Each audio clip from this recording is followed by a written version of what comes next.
Bonjour. Alors, ça fait longtemps qu'on n'a pas parlé de Nexity. Pas que ce soit une entreprise extraordinaire ni quoi que ce soit.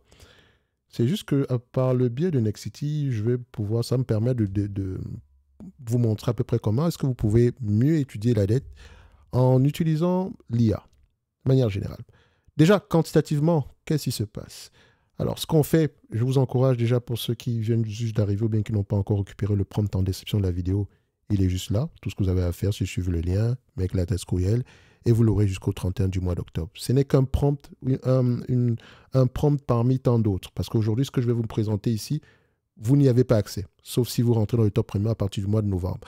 Alors, ici, généralement, pour Nexity, je vais avoir, imaginez que je ne connais pas Nexity, qu'est-ce qu'elle fait, etc. Comme moi, par exemple, moi j'ai appris à connaître Nexity parce que quelqu'un me l'avait demandé sur YouTube, etc. Je n'ai pas l'intention d'y investir. Et normalement, je prête toujours attention à ce que l'entreprise fait, etc. Comme ça me permet de mieux calibrer ici, entre parenthèses, mon logiciel d'analyse quantitative. OK? Quand je dis mon logiciel, c'est-à-dire que le le type de questions que je vais avoir tendance à me poser mentalement ou bien le type d'éléments que je vais avoir tendance à aller regarder quantitativement en me basant sur le secteur d'activité ici. Donc, c'est un peu comme une carte mentale que j'ai déjà sur tel ou tel type. Par exemple, une rate, je sais à peu près qu'est-ce que je vais aller regarder. Compagnie d'assurance, une bancaire, une entreprise ici dans le secteur de l'extraction. Bref, ma carte mentale à moi. D'accord? Alors, sur Nexity, imaginez que je tombe sur la compagnie. Qu'est-ce qu'elle fait? Ça m'intéresse. Que fait l'entreprise? Donc, ce prompt, c'est le V1. Ceux qui ont accès au V1 ici, vous l'avez, si vous êtes dans le top premium, vous l'avez sans doute ici. Donc, qu'est-ce que l'entreprise fait? Comment elle gagne de l'argent? Ici, ça reste des approximations parce que je m'en fous des chiffres exacts. Tout ce que je veux savoir, c'est quel est le segment majoritaire et ensuite quel est le suivant ici. Donc, ça vous met ici entre 80 et 85%. On ne veut pas le chiffre exact. Et faites attention parce que quand un LLM vous donne le chiffre exact, il faut douter. Il est préférable qu'il vous donne une estimation. Donc, quand moi je vois ça, ça veut dire qu'il y a de grandes chances qu'on soit à peu près à ces niveaux-là. Donc, maintenant, si c'est 79 au lieu d'être 80, ça ne me dérange pas plus que ça. Mais ce qui est sûr, la promotion immobilière, c'est la majeure partie du chiffre d'affaires de cette compagnie. Et donc, vente de logements neufs à des particuliers, accession, manani, nanana. Ensuite, qui sont les clients? Vous avez l'information.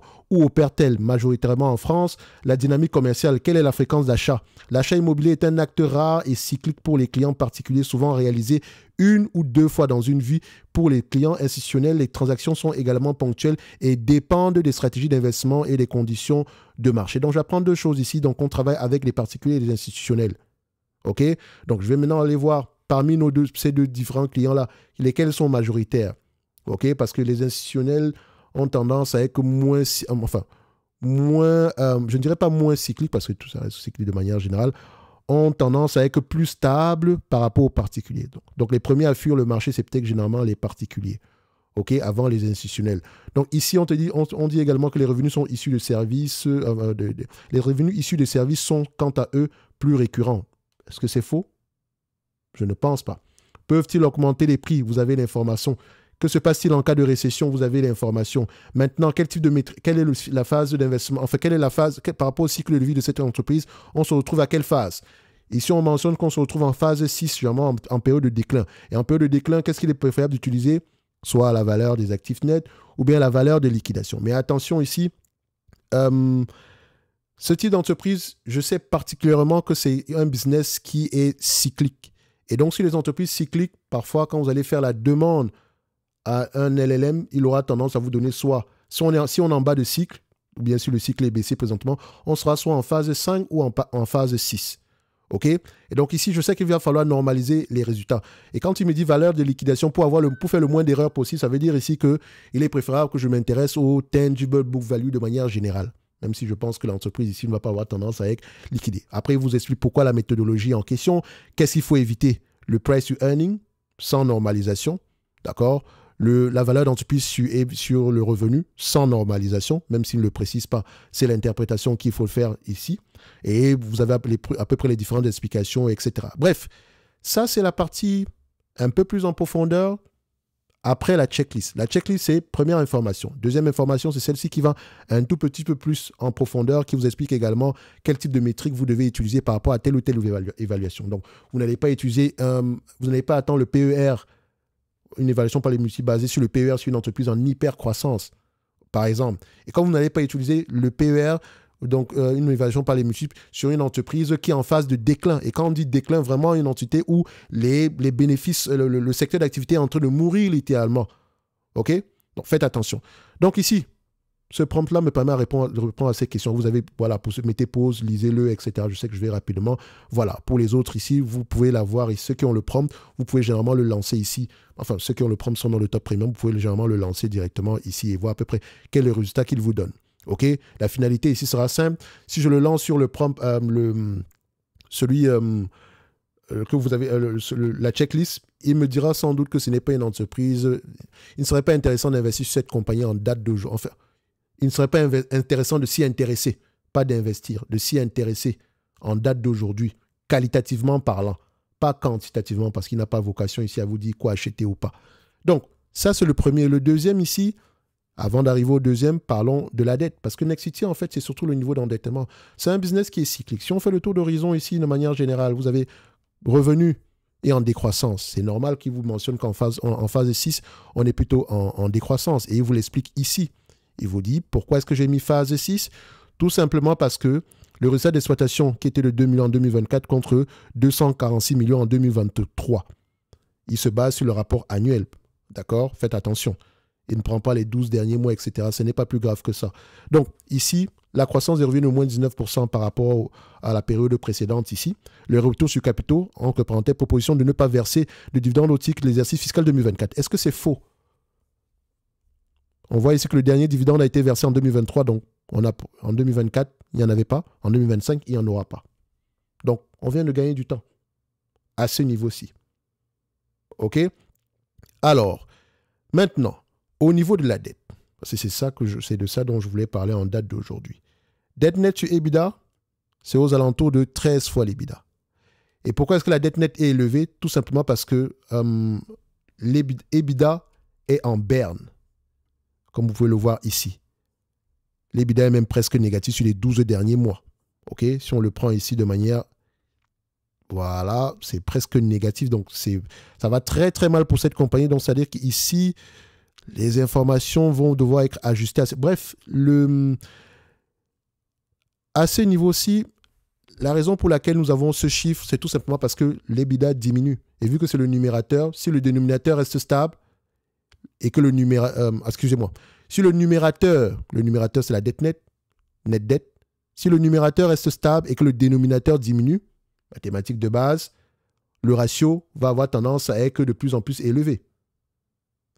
Si le numérateur reste stable et que le dénominateur augmente, le ratio va avoir tendance à être de moins en moins élevé. Or, dette nette sur EBITDA, il est préférable qu'on soit de moins en moins, qu'on se rapproche plutôt de 3 fois l'EBITDA. OK? Donc, on ne se dira pas que l'entreprise... Attention, on ne va pas tirer de conclusion ici à dire que l'entreprise est très endettée, mais on est en mauvaise posture en date d'aujourd'hui. Parce que pour conclure ici que c'est très endetté, il faudrait regarder quelle est l'échéance de la dette. Est-ce que l'entreprise a la capacité de lever du capital en date d'aujourd'hui? Ou bien est-ce qu'elle a une marge de crédit qu'elle n'a pas encore utilisée en date d'aujourd'hui? Ce sont les questions qu'on doit se poser.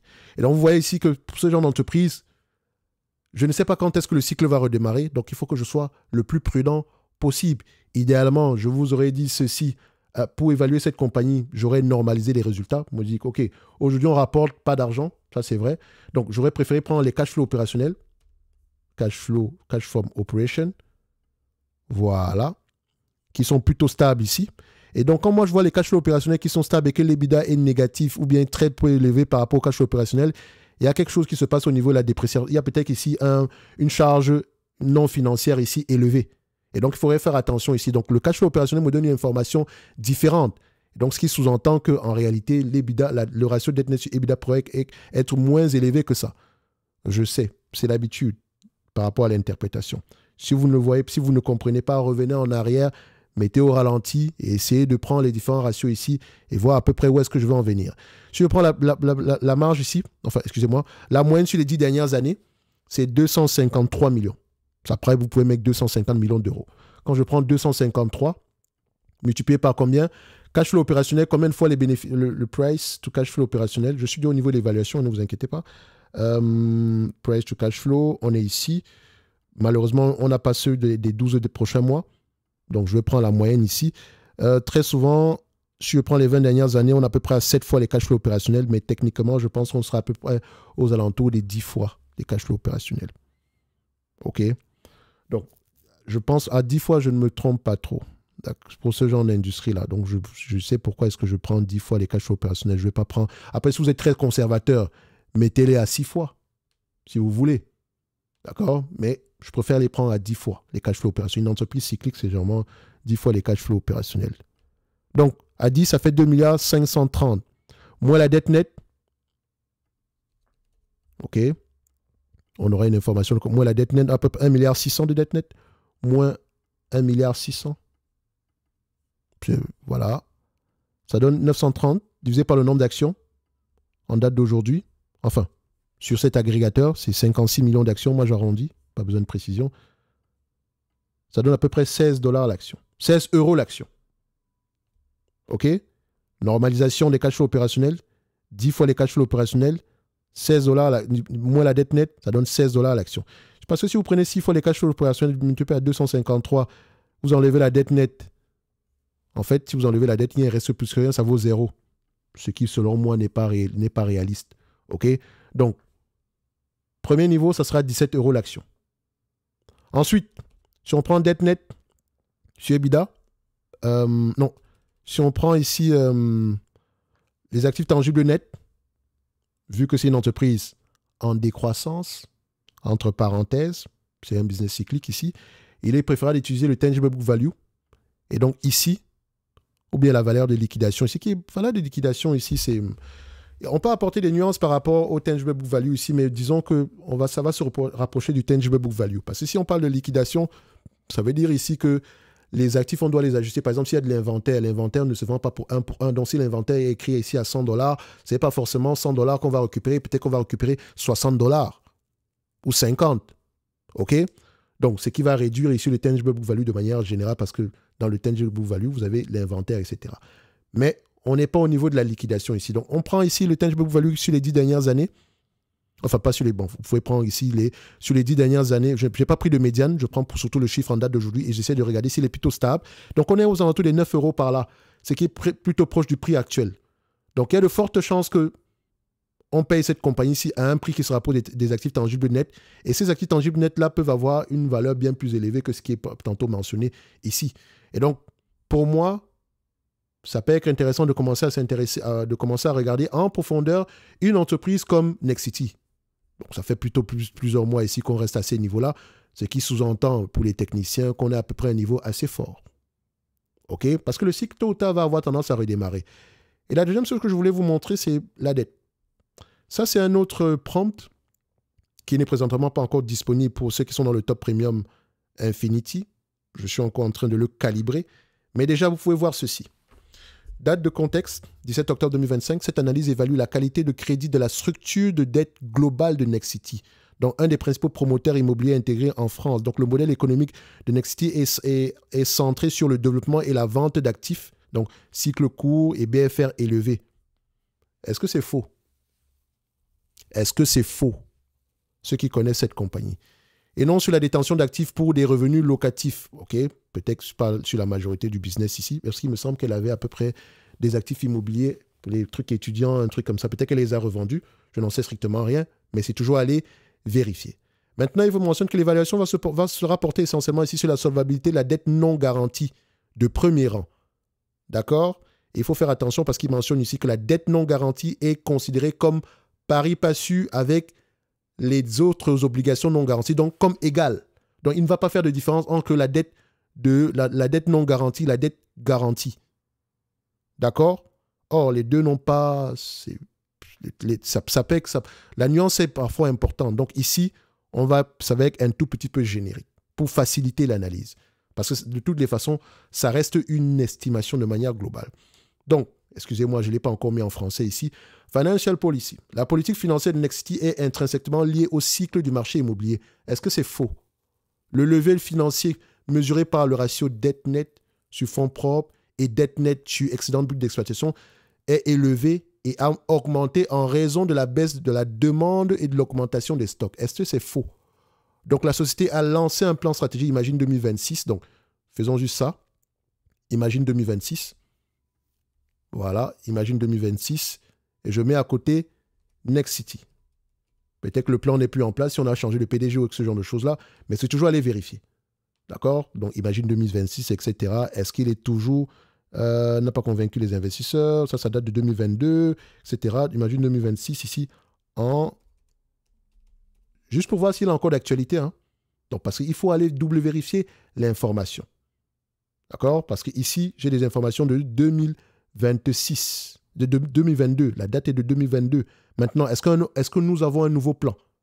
Ça reste toujours un cadre de travail sur lequel on pourrait commencer à travailler. Enfin, il y a un début de réflexion à ces niveaux-là. Encore une fois, l'IA vous permet, grosso modo ici, de dégrossir un tout petit peu.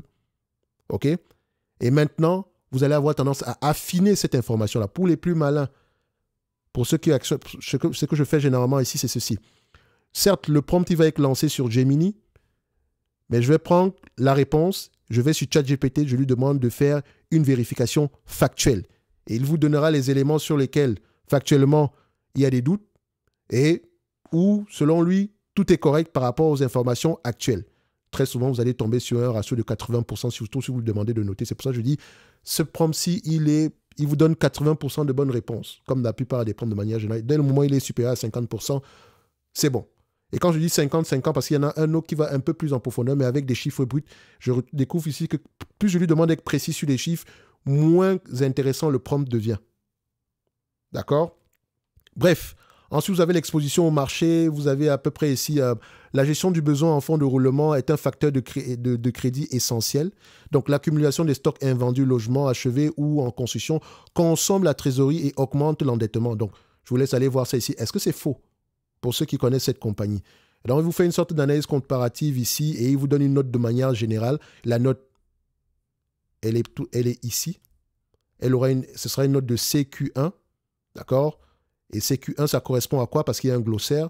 Qualité moyenne inférieure. Techniquement, dès le moment où ça se retrouve en dessous de AQ1, AQ2, en dessous de A, il faut commencer à faire attention. Et il vous dit également pourquoi est-ce qu'il a mis à ce niveau dépendance accrue à un petit nombre de locataires ou actifs concentrés. Ça peut également être un marché concentré dans une zone bien déterminée. Donc je pense que c'est CQ1 ou CQ2. Il a mis quoi? Voilà, CQ1. OK? Ensuite, ici, ça veut dire qu'il n'a pas respecté tous ces éléments, donc il est en dessous de tous ces éléments. Si on pourrait dire ici que le bilan n'est pas solide, le levier est supérieur à 4%, à 4 fois ici, et la couverture est également inférieure à 5. Donc, vous pouvez également regarder ça. Est-ce que c'est le cas par rapport aux différents couvertures, par rapport aux intérêts, hein? Vous avez un truc ici. Dette nette sur EBITDA supérieure à 5.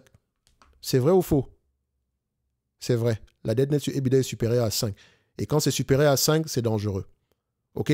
Le gearing, ici, vous pouvez aller vérifier en comprenant l'equity par rapport à la dette nette, histoire de voir. On pourrait regarder ici l'équité est de combien. Ça pourrait être facile. Enfin, ici, on parle d'equity, mais voilà. Equity, donnez-moi juste un instant. Je vais mettre ça ici. Ça correspond au book value. Simple. Book value par action, c'est combien? C'est aux alentours de 9,27. OK? La dette nette est de combien? Vous allez voir comment est-ce que je calcule cela. La dette nette est à peu près 1,6 milliard. Si je prends 1,6 milliard, d'accord, divisé par le nombre d'actions, on a combien ici en termes de nombre d'actions divisé par 56 millions, divisé par 56, nous avons à peu près combien? 28. L'equity ici correspond à 9,27 $ par action. Et la dette nette, c'est 28. Donc, on voit bien ici que par rapport à cette information, donc à ce niveau, on voit bien ici que la dette nette est largement supérieure à l'equity. Donc, si on prend dette nette par action, c'est 28, equity, c'est 9, le ratio sera supérieur à 100%, oui ou non? Ensuite, c'est une entreprise qui, on pourrait également aller voir ici, est-ce qu'il y a une visibilité à court terme par rapport à la qualité des backlogs? Donc ça, il faudra aller vérifier. Backlog ici correspond aux commandes en cours, donc 1,5 à 2 ans ici de revenus, donc prévisibilité. Encore une fois, ça, il faudra aller vérifier ici dans le jargon de Nexity. ça correspond réellement. OK? Parce que moi, je doute de tout. Mais ça vous permet d'avoir une information d'ordre général par rapport à l'appréciation de la dette. Grosso modo, on tombe sur une information simple. Cette entreprise, elle est endettée. Je pourrais utiliser une autre entité, par exemple. Avant de mettre Nexity, je l'ai utilisé sur Agri Realty. L'information est simple ici. Agri Realty, c'est une rate qui n'est pas très endettée. On a une note de A.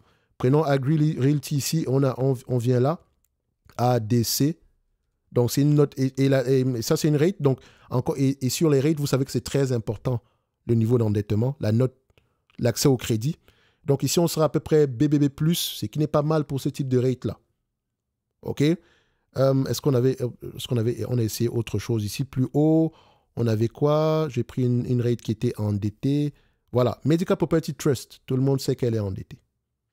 Vous voyez, la dette est CQ2, négative. Et vous pouvez aller vérifier les informations. Donc, ici, vous n'aurez plus d'excuses pour ne plus savoir apprécier l'endettement d'une entreprise au-delà du ratio de dette nette sur EBITDA supérieur à 5 ou inférieur à 3 avec ce genre de choses-là. Vous n'aurez plus d'excuses également pour ne plus savoir ce qu'une entreprise fait, ou bien si elle a des revenus récurrents, ou bien quel est le nom de l'avantage concurrentiel qu'elle pourrait avoir. OK? Donc, l'IA va vous permettre de gagner du temps. Ça ne veut pas dire qu'on s'abandonne, parce que votre réflexion et le jugement sont de rigueur de manière générale. OK? Ça vous permet de gagner du temps. En 1 minute, je peux savoir à peu près qu'est-ce que je devrais aller regarder en profondeur, qu'est-ce qui prête à interrogation ici ou pas. D'accord? Donc, on a fait l'évaluation. Cette entreprise est dans une mauvaise passe présentement. Et c'est complètement cyclique. C'est par rapport au cycle, c'est par rapport à la conjoncture sectorielle. Si ça redémarre, et ça pourrait redémarrer avec la baisse des taux d'intérêt, etc., la bonne santé du marché du travail, OK, ça pourrait redémarrer. Moi, je ne sais pas quand est-ce que ça va arriver ou pas. Donc, si vous voulez investir sur Nexity, en date d'aujourd'hui, il faut faire attention. Ce qui veut dire qu'en termes de pondération dans le portefeuille, on est prudent, mais ce n'est peut-être pas fou de commencer à regarder cette compagnie en date d'aujourd'hui. Parce que tôt ou tard, le cycle va redémarrer. Mais est-ce que Nexity, de là à ce que le cycle redémarre, sera toujours solvable? Point d'interrogation. Pour le moment, ça reste une compagnie à risque. Elle a les moyens de payer les intérêts sur la dette, parce que c'est très important de surtout payer les intérêts sur la dette. OK? Surtout les intérêts sur la dette, dans le sens où, comment on appelle ça? Si vous êtes incapable de payer les intérêts, bah, la dette devient peut-être exigible en date d'aujourd'hui. De toute façon, incapable de payer les intérêts, on ne va même pas attendre que vous arriviez là, parce qu'il y a des covenants. Donc, vous avez des obligations sur la dette. Donc, c'est peut-être un élément que je n'ai pas ajouté ici, histoire ici de ne pas... Parce que quand on ajoute trop d'informations sur un prompt, il a tendance à être moins efficace. OK? Donc, vous avez cet ensemble d'éléments-là. Je ferai une autre vidéo ici sur une rate avec d'autres éléments spécifiques au rate ici. Donc, on prendrait une checklist spécifique au rate et une étude de la dette ici spécifique au rate. Parce que c'est un secteur d'activité très particulier. L'endettement est très important. Donc, la dette est très importante pour la croissance dans ce segment-là. Bref, pour Nexity, pour ceux qui recherchent, est-ce que c'est sous-évalué ou pas du tout? Elle paraît sous-évaluée, mais pour des raisons que vous connaissez en date d'aujourd'hui.